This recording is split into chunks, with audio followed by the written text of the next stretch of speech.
Radius of the circle is, radius of the circle,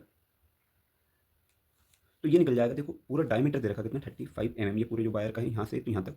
तो अगर मुझे ये वाले पॉइंट से यहाँ तक की दूरी मालूम पड़ जाएगी तो ये आर निकल जाएगा।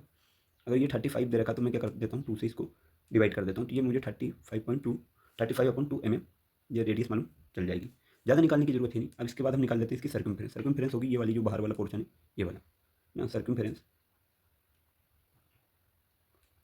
Of Bruges. अब देखो सर्कल का जो सर्कमफेरेंस होता है उसका फॉर्मूला होता है 2 पाई और आर ना, 2 पाई आर पूरे सर्कल का सर्कमफेरेंस होता है।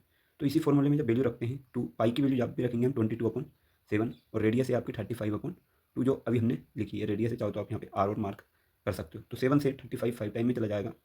ये 2 है, ये 2 से ये 2 कैंसिल हो जाएगा तो ये बचेगा।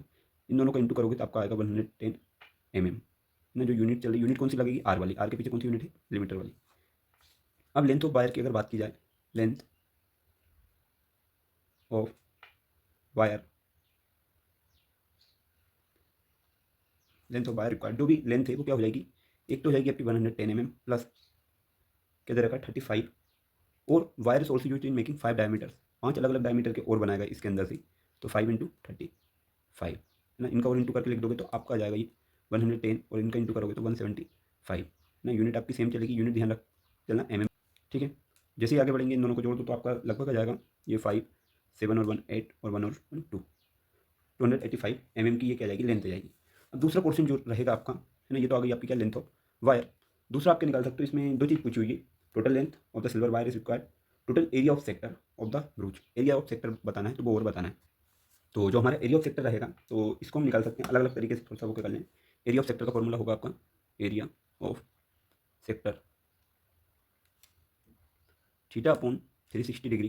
ध्यान रखना आर्क और सेक्टर दोनों का फॉर्मूला एक जैसा है। आर्क होती है लंबाई, एरिया होता है सर्कल का जो एरिया होता है उसका रेशियो, पाई आर स्क्वायर। बस इसमें आपको वैल्यू रखना है। तो थीटा जो है वो हम निकाल लेंगे। तो थीटा क्या हो जाएगा, कितने पार्ट में होता है थीटा हो जाएगा, टोटल आपका सर्कल होता है 360 डिग्री का।